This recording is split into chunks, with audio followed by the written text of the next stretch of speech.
bisa dipegang atau disentuh. Apa lagi? Bentuknya tetap ya. Misalkan ini pegang menghapus. Ini menghapus termasuk kenapa?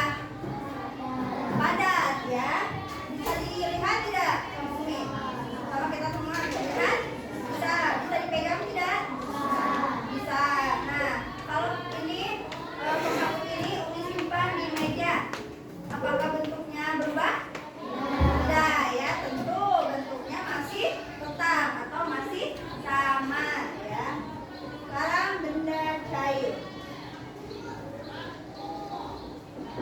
Apa saja sifat-sifat benda cair?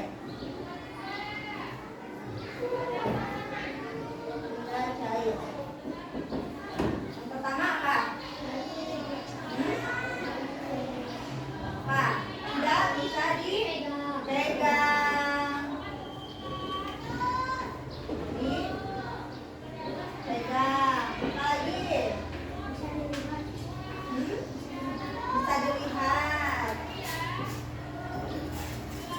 Dilihat, tidak bisa dipegang. Apalagi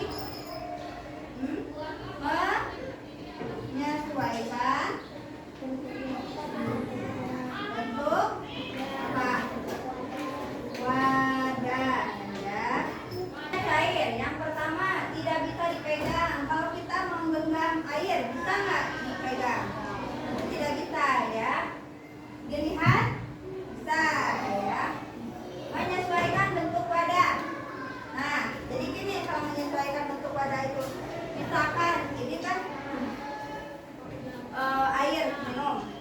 Ini membentuk seperti apa? Botol. Kalau misalkan air minum ini dipindahkan ke mangkok, maka airnya akan berbentuk mangkok. Jadi menyesuaikan apa yang ada. Apa saja sifat-sifat benda gas? Mengisi ruangan ya, yang pertama. Lagi tidak bisa dilihat.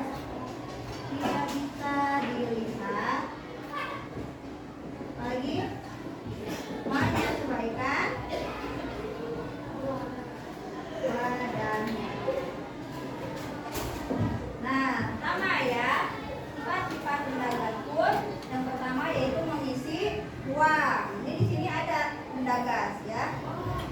Yang kedua, tapi tidak bisa dilihat, hanya tidak bisa dilihat tapi dirasakan oleh kita. Yang ketiga yaitu menyesuaikan wadah. Misalkan tidak bisa dilihat, kalian tahu gas LPG?